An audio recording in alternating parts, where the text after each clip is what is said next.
Can you hear me? Yeah, I can hear you. Okay, there we go. You know what? I had my end muted. That's why we didn't you couldn't hear me all the way. One of my mics was muted. That was an accident. So I just did the introduction, and I wanted to talk about. I'm gonna let you introduce yourself and tell a little bit about your story. I put a little bit about your story in the thumbnail, but my viewers would like to hear it coming from your mouth about your life and how you became a writer. Okay. Well, my story started from the name Author Mark Bowers. Well, I pretty much started writing. It was a lot of years ago. I was locked up, and I started writing in prison. And I wanted to be creative and expand my mind and stuff and stay busy. So I came up with a lot of ideas about writing books and stuff like that. And I just started putting a pen to the paper, and one thing led to another. One book started out as just like a hobby, but then the hobby turned into getting them published and pushing the books out there and doing something positive.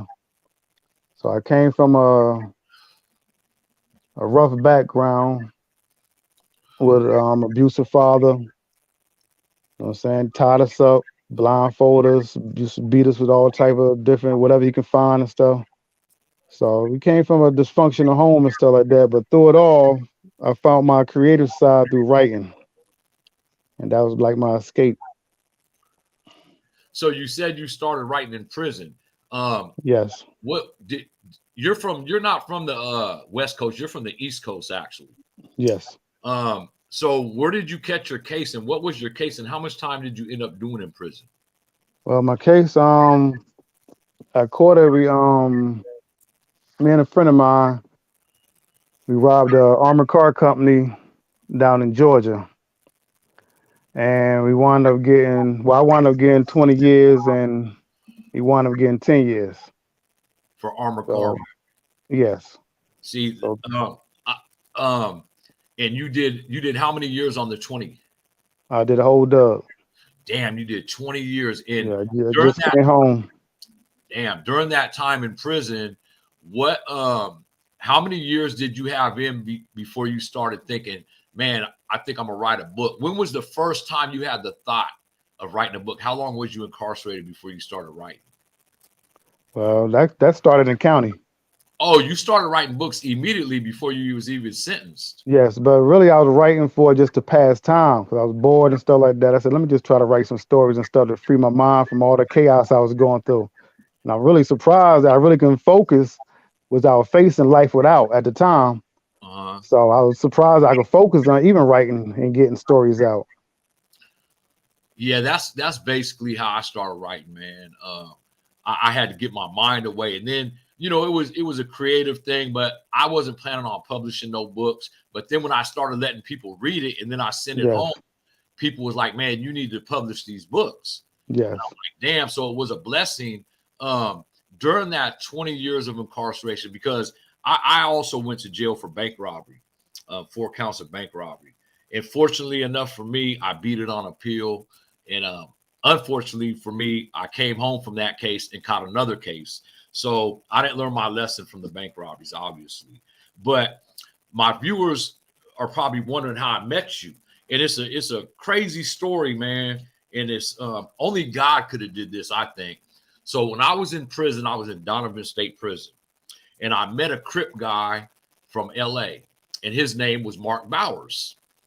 And this guy was an author. He writes for Mac 10. That was Hunter.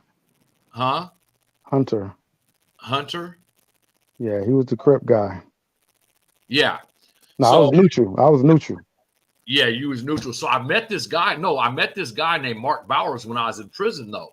And he had 2 books published. He was from LA. And so it was another Mark Bowers. Yeah, this is how. Oh, my bad. I thought I didn't even tell you how. So this is how me and this gentleman met. I was in prison in 2013 with a guy named Mark Bowers, and he was a Crip. He was from LA, and he had 2 books published. And I used to sneak phones through where he was out at the ranch, and I used to sneak phones through the ranch through him, and we kept in contact. So when I came home, I was home for like 3 years. And your name kept coming up on my Facebook page, Mark Bowers, author. So I contacted you thinking you was this other author that I knew. So when I said, hey, Mark, when'd you get out? You told me, you said, I'm not even out yet. I'm at a halfway home. Yeah. And I said, wasn't we at Donovan together? You was like, nah, I ain't never been to Donovan. So only God could have brought me and you together, man. Yeah. And it was a blessing because after me and you talked a while, you was still at the halfway house. And it was very hard for you to use your phone at the halfway house and do this interview. So I've been waiting months until you found out the halfway house. But I haven't read none of your books yet, but I've talked to someone. We have a mutual friend, Godfather from LA. Yes. And he told me you was a hell of a writer. And I take his word for it because there's a lot of garbage out there. And he says your books are tight. So what I wanted to do now is use my platform to help you market your books, man. I'm helping a few other people market their books. Actually, they're turning one of my books into a movie right now, The Man Behind the Woman. And we're trying to get Irv Gotti right now to get on board with this. He got $200 million to do movies from books. And that's what we're doing right now. But how many books do you actually have published? I got 5 so far. 5. Do you have any on hand? Do you have any? Yes, I got them downstairs in my car. Oh, I keep my car, so when I drive around, if I see somebody that I know like to read or interested in stuff, then I just, hey, you like to read? And I can sign a book for them right then and there. So it's like a little conversation stopper. Yeah, that's good shit right there. So I actually have 4 of his books online right now, and I'm gonna post them after this interview. So if you guys want to purchase any of his books, like I said, he just did 20 years and he's out. You're working now, aren't you? Yes. You're out there working and you're staying out the way, and you have all the desire not to go back to jail like me, I suppose. Absolutely. After 20 years. And you know, what I realized is when we're in jail, there's a lot of people, I say 60, 70% of people in there. Prison is like a university where you learn how to do crimes better. And either you make up your mind when you're in prison to either learn how to do crimes better, or you make up your mind, I'm not going back and I'm going to do what it takes not to go back to prison. Exactly. And the way me and you had our little conversations, I have faith that you ain't going back to prison. You already got a job. Some people get out and don't even get a job, don't try to take care of their families, but you're already working. Yeah, so I started working the second day I was home. You came home and went straight to work. That's straight to work. Because we was in there working for what, 20 cents an hour, 10 cents an hour, shit like that. Well, I was working for free in Georgia prison. Oh, you was in Georgia? Yeah, Georgia prison, working for free. So was you in the feds or the state? No, it was the state. Only reason I went state because the armored car company was privately owned. Yeah, it wasn't That's federal. why I went state. It wasn't federal. It was privately owned. That's what happened in my bank robberies too. Luckily, I didn't hit a federal bank that was insured by the feds. It was state. My girl ended up doing 10 years on that. But so you're out there working. You got your books, and you know, it's very hard for people to get out of prison, especially doing more than 10 years. He did twice as much time as I did in one while. It's hard to get a job and stay sustainable and make enough money for your family to eat off of. Yes. I found it very hard to get employed when I came home. So I was like, what am I going to do? I'm so used to selling dope and making the easy buck and taking care of my family. I thought, damn, what am I going to do? So I started my business, my tree service. But what is your plans? Like, you've been home how long now free? Since August 30th. August. I think it was all 31st I came home. So you've been home 4 months. Have you sold any of your books yet? Yes, I sold a few, but it's slow because I ain't promote like I should have been because I'm focused on the website. I'm trying to start a website. Oh, you're going to get a website. That's the best thing to do, man. Yes, there's a social media website for digital products. Yeah, I'm hip to it. And, you know, I don't know if you've seen the interview I put up yesterday with Tony the Tiger Lopez. He's a boxer, and I grew up with him. He was an IBF champ. And today he called me, and we're going to start a podcast in his name. And, you know, he brings along he got a lot of followers on his Instagram. His platform's pretty big. And I told him about your books, man. And also I got a homegirl Insane that got a book called White Eve out. So what we're gonna do is we're gonna take your books and we're gonna put them on his platform, my Instagram. But I wanted to do this interview because my goal in this YouTube channel is geared to save kids from having to go and do the things that we did, end up in prison, joining gangs. I don't know if you was ever involved in gangs. I don't think so, right? No, never. See, I got involved at a young age. You didn't, but we still are cut from the same cloth. We had a crime mentality, which took us away from our families, put us in prison for a number of years, and that's got to be hard on your family. I know it was hard on my family. It was. What's your I always ask people this. What's your in 2027, what's your plan from your 5-year plan? Well, my 5-year plan is to have this website up and running, money coming in, investing more money into real estate, property, all type of stuff. So I got a lot of dreams and stuff. Yeah. After the website, I said I had another one. I want to come out with the first annual book awards. Never been done before. People got awards for books and stuff like that, but they never had the first annual book awards where you go in and say, okay, author of the year, novel of the year, best character of the year. You know what I'm saying? Do you have entertainers entertaining in between? You know what I'm saying? Like Nicki Minaj, Jay-Z, or whatever entertainers. Same way they do with BET Awards. Same thing they do with Country Awards. So they never had the first annual book awards, and that's how I want to get my hands into that. That's crazy. You know what? That would be something like an Oscar award for books, the best author of the year. Never been done before. Man, you just put an idea in my head. Maybe we can come together because being in the book industry, the publishing industry, I was in the music industry for a number of years. I didn't own AWOL Records. My brother did, and I used to work with them a lot. But the music industry is basically like a legal dope game. And I found out over the last 15 years, the publishing industry is very much like the music industry. There's a lot of money to be made with books.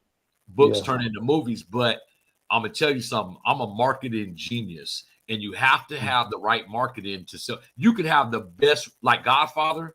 He has 31 books published. And while we were in prison together, he was pushing his books. But when he came home, he found a different hustle, and now he's doing network marketing. And his books are just sitting there. They're sitting and they're all printed up. He got thousands of books printed up, but he don't have time to publish them. And that would be something. I know a lot of authors now, and I learned the publishing game. You could have the best written books, but if you don't have marketing behind you or a distribution deal, your books could sit and get dusty. And that's something I think I want to help you with, man. I'm helping my homegirl right now. She's coming to Sacramento. She's from Oklahoma. And I think me, you, Godfather, her, and my homie Cisco, we all got books done. And I think that would be something that sounds very interesting. I wonder why nobody really thought about that, having an annual book review where you could give the best author of the year, fiction, nonfiction, entertainers and all. Entertainers, true crime, red carpet, everything. Yeah, that will be something to look at. Man, that sounds like a great idea.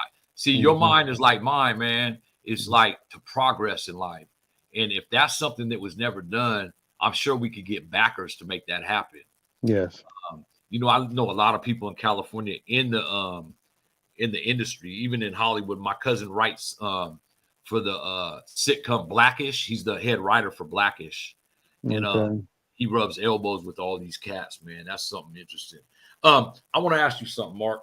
And I've asked this question. I think I did 15 to 20 interviews with people, and I only asked 5 or 6 of people this question. And I only ask people that I think is worthy of this question. How old are you now? 53. 33? 53. You're the same age as me, 53. I was born in 1969. The 53-year-old Mark Bowers, what would you tell 12 or 13-year-old Mark Bowers at 53 years old? Education. That's the key. Education and association. Association. Education and association. who you put around you, huh? Exactly. That's Yeah. what's gonna make you. Gonna make you or break you. Where do you think you went wrong? What is that the first time you ever been to prison? Nah, I did 10 years before the 20. You did 10 before the 20. So you was Yeah, in and out kind of like I was. I was in and out. I yeah, did 28 years altogether. So where do you think, what do you come from a broken home like me? yes. You said you had a hard upbringing, so did I. And do you think that you went wrong as a teenager or preteens? Where do you think you had the criminal mentality from? Did you get it from homeboys in the neighborhood, cousins, Yeah. relatives? Well, Where I did think mine came from a stepfather. When you were a little young kid, I got an older brother, older sister. When you sitting around plotting on how you gonna kill your stepfather as little kids, that's when it's a serious problem coming up. So I used to sit there and being the youngest of my older brother and sister, I mean being the youngest of my brother and sister, I used to hear them plotting, okay, we're gonna get some rat poison. We're gonna try that, see what that does. Okay, then my mom catches that. Then okay, then my brother try to get mercury out of the thermometer and you'll had it up on a cabinet waiting for the perfect time to put inside his coffee. So when you got little kids sitting around them, just plotting on how you gonna kill this grown man and stuff like that, that's a big issue right there. So coming up, he was very abusive. Like I said, he tied us up, blindfold us, put your hand behind your back to the bunk bed, throw water in your face, 2 o'clock in the morning for no reason. He was a Jamaican, and for some whatever issues he had going on and stuff like that, that went on for years until we all fought him one by one. Then we all got kicked out the house. So then, being in the streets at an early age, it was either go to the streets where you're free, or stay home and deal with abuse. So the streets, what I use more free. Then while you're in the streets, you got to survive. So from stealing out of corner stores to breaking the houses, one thing leads to another. The next you know, you start building that criminal mentality in you, and it sticks with you for a while. So man, you one know thing what? just led to another. That's crazy you said that because we have the same exact background, man. And we're on different coasts and the same exact thing. I don't know if mine was extreme as yours, as extreme, but when I was 11 years old, my mom had a boyfriend and he used to hit me and shit. I got one younger brother in the house and I the same thing, rat poison, not mercury, but rat Hmm. poison, the spaghetti, the whole shit. And Hmm. I always plotted about killing this cat, right? Yeah. And what happened was I ended up tricking my mom and telling her I had a paper route at my grandmother's house, which lived in a whole nother neighborhood, and ended up moving with my grandmother. But I still wanted to kill this cat, man, at 11 years Yeah. old. And that's just not fathomable for an 11-year-old kid to think about killing a grown man for abusing you. Uh, Exactly. and I'm gonna tell you how deep this went. I'm 53 now, so last year I know his name. My mom been broken up with this cat since I was like 15. But last year I seen his sister on Facebook and I hit her on Facebook and she told me the cat died of liver cancer when he was 48 years old. And I was like, damn, because I really Hmm. wanted to speak to this cat, you know what I mean? And ask him Hmm. why he did that to me. Well, not so much my little brother, but me. And it's crazy you just said that, man. That brought back a lot of memories. So that's where Yeah. that's where I started my criminal mentality at 11, 12 years old, getting out the house, doing what I wanted with my grandmother because she didn't have no discipline over me. She let me do what I wanted. So from a young age, thinking about killing him, you all got kicked out, kind of like me. I left my house at 12 years old. And you're from New York, New Jersey? Nah, Newark, New Jersey.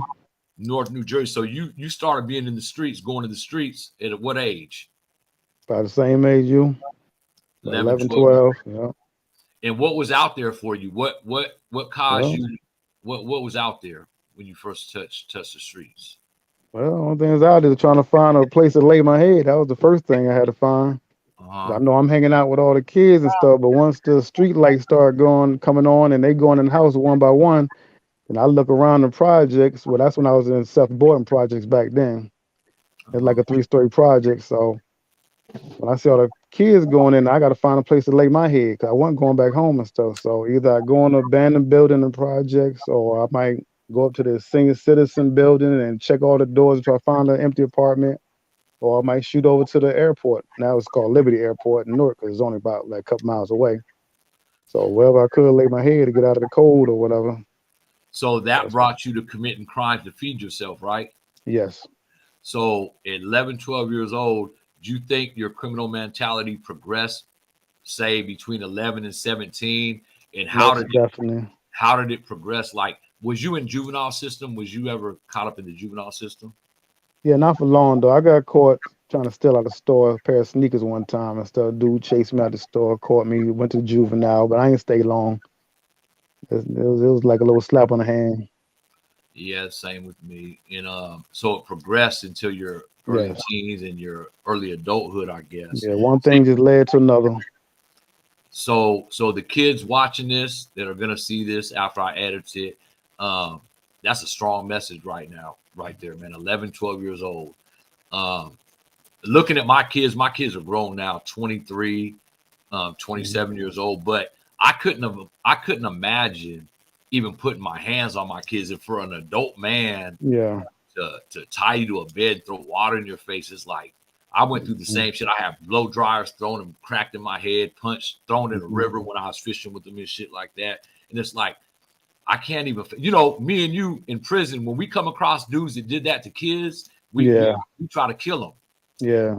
And it's unimaginable what some of these kids go through, man. And that's the key.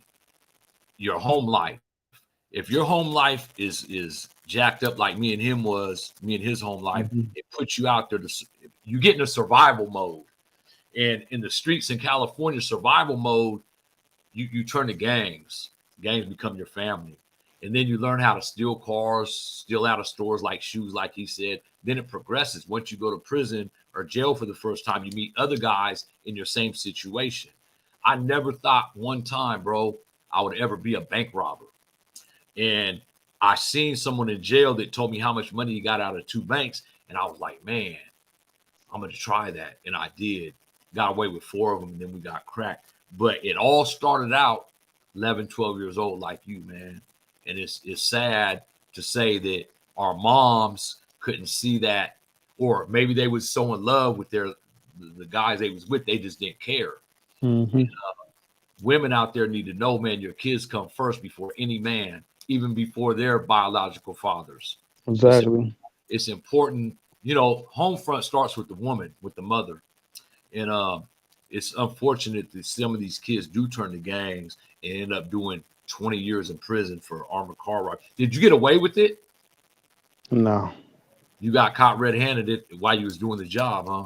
Yeah, well, yeah, my co-defendant, he triggered a silent alarm. So next the police was knocking. I heard a knock while he was in the back by the vault. I heard a knock at the front door. Then I went to the front. I seen a police car in the cut because it's like a little one way in, one way out. So I'm trying to look out the door to see if I see a police in the car. But I ain't seen that. Then I heard a knock at the back door. And I went to the back door, and that's when I seen the police in there. So we already had the people tied up on the floor. It was like 3 of them. And next I went and told my co-defendant, I said, yo, the police out there, you know what I'm saying? They're coming, you know what I'm saying? So by the time we took out the front door, next one of the guys jumped up, broke the tie straps, let the police in the door. They jumped on us.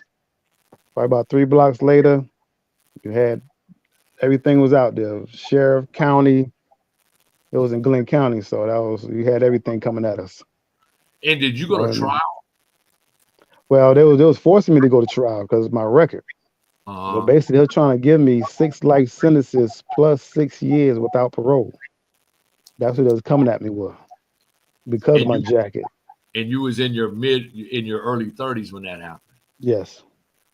Damn, that's crazy. Looking at a life sentence at 30 years old, man. Hey, James, I don't know if you can see the question on the board, Mark. So James been with my channel for a while.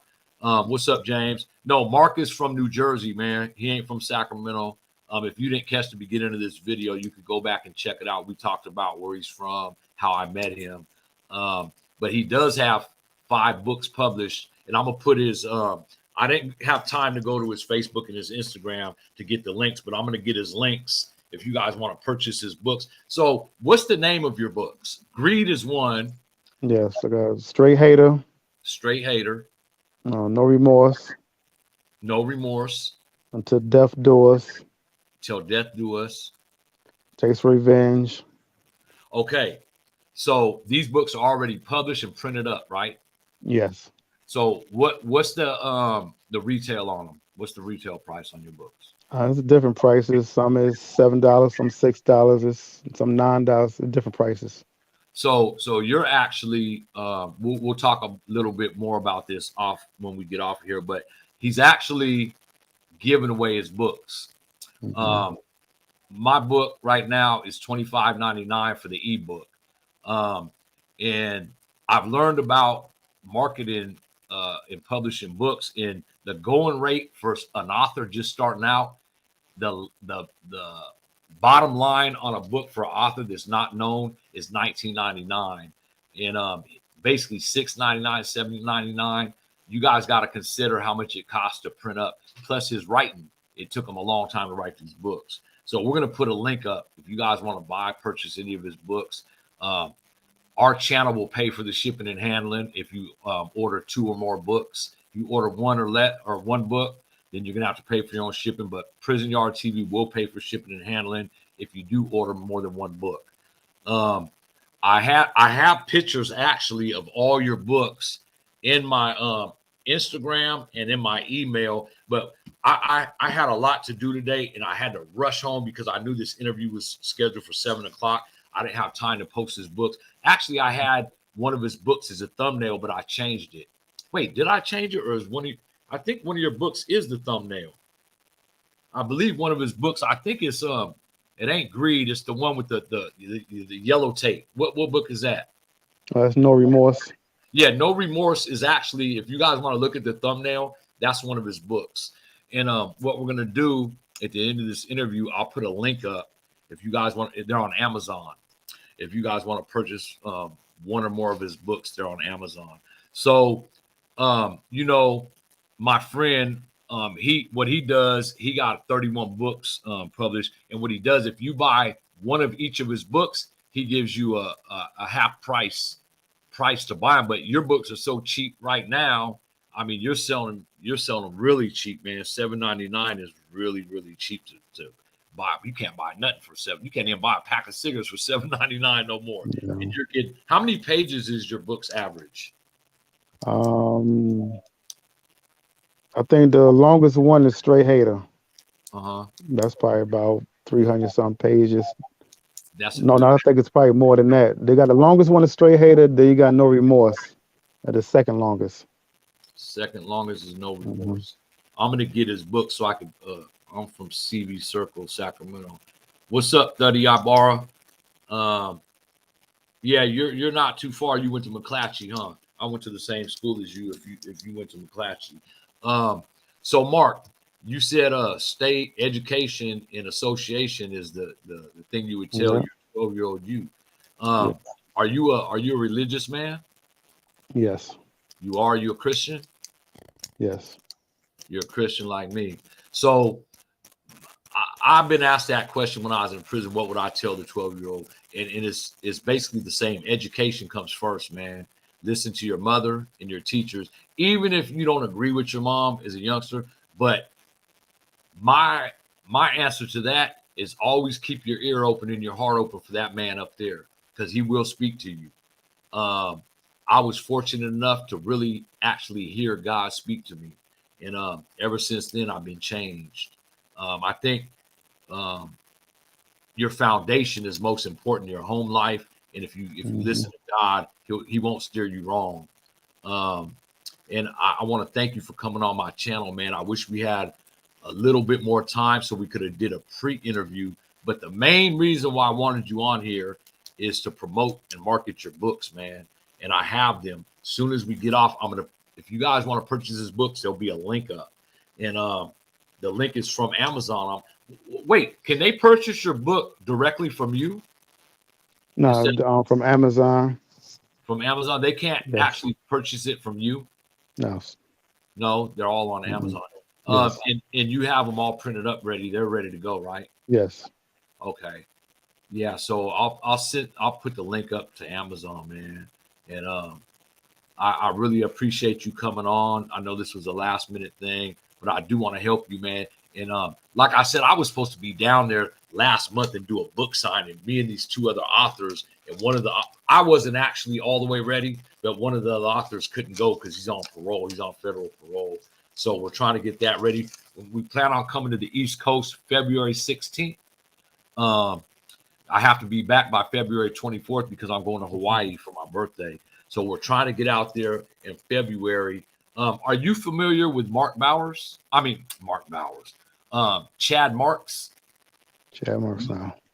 Okay, so Chad Marks has one of the biggest prison genres YouTube channels on YouTube, and it's called Blood on the Razor Wire TV. He got one book that he wrote in federal prison. He became a lawyer in federal prison and got himself out.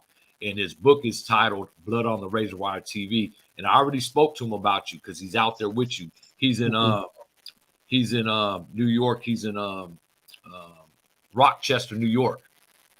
And I spoke to him about you, and he's like, well, why don't he come on my channel? Because he got, I think, 120,000 subscribers now.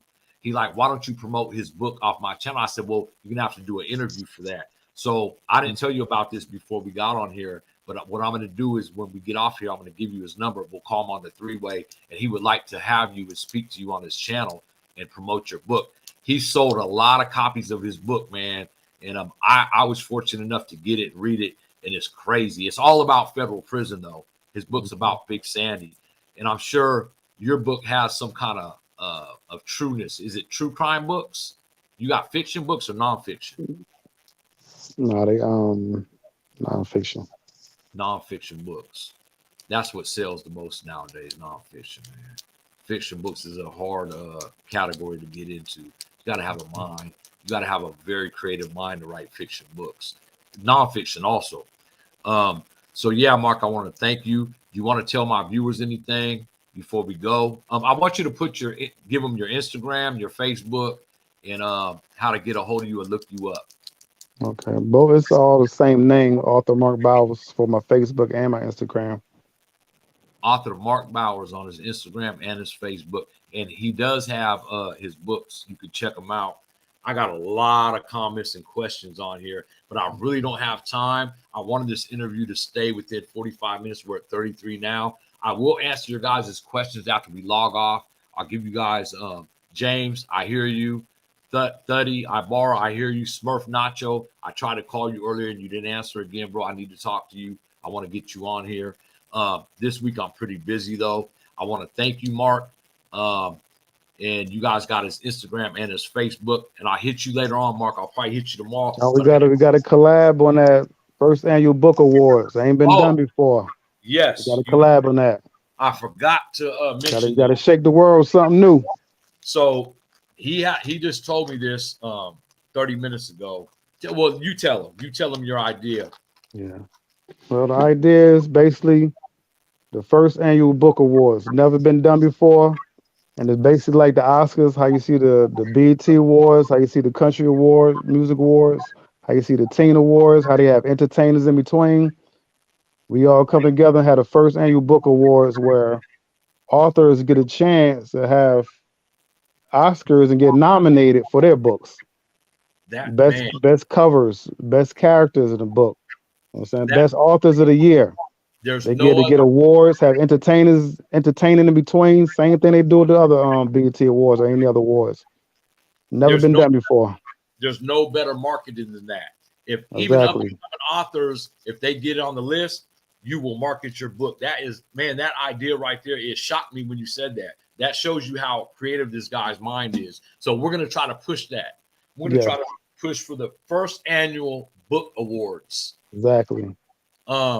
When did you think of that? How come you never told me that in our conversations, man? That was years ago. I mentioned it inside one of my books called No Remorse. I mentioned it, that the girls were sitting down watching the first annual book awards. Oh, you talked about it. So it was always I mentioned it inside my books. I know that somebody might come out with it later on, but I'm like, you know what? But I talked about it in my book already. So that's why I mentioned it years ago inside my book. That was like about 2013. That could bring out a lot of these old authors, you know what I mean? These authors that are known, because they'll back that, man. I wonder why no one thought. I don't even know if Yeah. we should even mention this online like that right Yeah. now. Then you can have some authors hosting it. I don't want no one stealing this idea. We need to go ahead and get that we need to get we need to get that in the works right now. You know what I mean? Yeah. I know Exactly. several authors, and I'm sure you met a lot. Is there a lot of writers in prison in Atlanta? I'm pretty sure it is. Did you meet any authors while you was in there? I met a few. I met a few. Yeah. I'm sure when you finished writing your books, you passed it around for people to read it before you published them, right? How was your feedback on them? Yeah, and I never seen a book again. Oh, they I never seen it again. they stole your content. Pass it around, never seen it again. It was over with. That's crazy. Yeah. That's crazy. So you know this man can write if someone in prison is willing to steal your book. Yeah. Because thieves are not thought of lightly in prison, man. So Yeah. I'm gonna purchase all 5 of your books. Appreciate it. I'm gonna purchase those. I gotta read them, man. But you know, when somebody that I look up to, someone that's a mentor to me that writes, and they tell me your books are the shit. I don't even know how you met Godfather. How did you meet Godfather? Well, I met him I was hitting a lot of his likes. Then he came back, you know what I'm saying? He thanked me for hitting his likes and stuff like that. Then we just built a relationship from then. It was crazy how when I talked because I was talking to Godfather every day when I started talking to you. He was like, "How do you know Mark?" And I'm like, "How do you know Mark?" You know what small I mean? world. Yeah, he's like, "Well, he's in the publishing industry." I was like, "I met him on a flute, bro." And he's like, "Really?" He said, "Man," he said, "Dog, he's got it." And he don't really, authors don't like to give up, give someone up like that. And he told me straight up, he's like, "Dog, he got it. He got it." And that's a compliment coming from that man right there, because his books are, man, and he writes them fast. He can write a book in 2 weeks. Yeah. He's a genius when it comes to writing, man. So it is an honor to meet you. I'm glad that we did meet. I'm glad you came on my channel. And this ain't the last time. This is part 1 we're going to do. We're going to organize this a little bit better next time. Like I was in a hurry. We had technical difficulties yesterday. This interview was supposed to be yesterday, but I appreciate you. And if you guys want to purchase these books, I see you, Smurf Nacho. I see all your guys' comments, and I'll answer them in a minute. But I will have his link up. I want you guys to stay blessed out there. Tell the people you love them. And make sure you keep your kids inside the house, man, especially in California right now. Just coming home. And watch the association. Watch your association, man. Watch your kids' association. That is very important. Check their backpacks, check their phones, make sure they ain't doing stuff that you wouldn't approve of when you was that little. So I'll talk to you in a little while, Mark. I'll give you a call. I'm gonna put your books up if someone wants to purchase them. And I'll stay in contact with you. I'm gonna hit you in a little while. All right, appreciate it. Go ahead, say that again. I say appreciate it. Good talking to you. All right, bro. Okay, so YouTube, I want to let you guys know something. This guy just did 20 years in prison. Anything that you guys do as far as purchasing his books, go straight to him. I know how hard it is coming home, man. And when I came home, I didn't know what I was going to do. He already got the material where he can make money off his books. $6.99 and $7.99 is very cheap to purchase. You can't go to Barnes and Noble and purchase a book, not even a kid's book, for $6.99. So I think he's selling himself short. I believe that everybody deserves a second chance. I deserve a second chance. I'm staying home. He deserves a second chance. And I really appreciate you, viewers. James, thanks for the comment, bro. He appreciates you also. I will put his link in not in my bio. I'll put his link to his books, the Amazon link, in his description of this interview.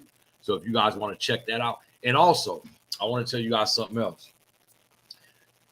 It will really help my channel if you guys become a member. I've been saying this over and over. I got a few members already subscribed. Not just subscribe to my channel, but join and be a member. It's only $3.99 to be level 1 membership. And what you'll get for that $3.99, you'll get exclusive content once a month. I'll give you guys exclusive videos. You guys will get prison art from prisoners in California. You guys will get poems from me. I wrote 320 poems. I'm not publishing them. What I'm going to do is give them away for my members only. You guys will also get, I said content, exclusive content. You'll get my book for free.